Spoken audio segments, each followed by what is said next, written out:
Hello, I'm Will Johnson with Pathbinder Publishing, and today I'm here speaking with Bill Wynne, author of Understanding and Combating Racism: My Path from Oblivious American to Evolving Activist. Venturing now into having a website and presenting your work to a wide audience will undoubtedly bring you face to face with many opposing views and tough conversations. So, for those who are on the website and seeing these videos, what would you like to say to them? Yeah, some good questions, Will. I guess I'll go back if I could, and this may be a little reading, but I think it's important in answering this. And this is really, it's right in the preface, and I'll just jump into it. With the initial draft of my first book coming to a close, I took a walk on a snowy late February day. That was just earlier this year. I was blinded by the dazzling white landscape, and it was a challenge to stay on what I thought was the correct path. I began to recall memories of cross-country skiing in the Adirondacks many years ago. Robert Frost stopping by woods on a snowy evening, memorized during my school days, echoed through my mind, and miles to go before I sleep. I was just starting my walk through the woods with some miles ahead of me, and it struck me that my surroundings provided several metaphors for this memoir. And this is absolutely true. It was amazing how this happened. The virgin white carpet of fluffy snow made me think of the blanket of whiteness that had shrouded me throughout my life, providing comfort and protection, namely the color of my skin. The challenge of staying on the path brought to mind that it would have been nice to have had some contrast and diversity to help guide my way. Most everything around me was white, making my surroundings monotonous and to some degree dangerous. Whether walking in the snow or on life's path, there is a definite need for contrast, I believe. And then I get into some Merriam-Webster's definition of contrast, which I won't get into.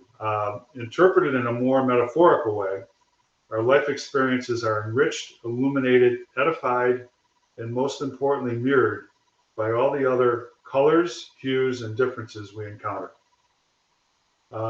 Another metaphor is the cover, which is of the book, and it's intended to convey these same thoughts. Can you picture yourself if you were one of the little yellow, red, or black or brown dots in a sea of white? The sheer overpowering nature of the whiteness all around you would probably be overwhelming. Imagine then if the reverse were true and you were white. Would you even consider whether there is any significance whatsoever to the colored dots? Would you even be consciously aware of them? I know that in the first 60 years or so of my life, I never once thought of such questions. Yet if I were a colored dot, this would be my reality, surrounded and treated as significant, or even worse. So I took the time to read that. Trying to be more natural about this, but I think that provides some, edification for a response to your question. Definitely. And the memoir depicts my personal grueling epic slog to racism awareness and anti-racism activism. I mean, it took decades. As I said, I was still writing a book, and I couldn't get over myself in terms of, okay, is it white privilege or white supremacy? And so it was still learning, and learning about myself, discovering untaught truths, and the payback has been enormous. It also demonstrates the power of what one person can do versus the question a lot of people have asked me before, well, what can one person do? And it could take a virtual lifetime, as in my case, to understand that, the difference between those points. And for those who might continue to ask, well, so what? I take you back to the legacy, to the question of your own personal legacy.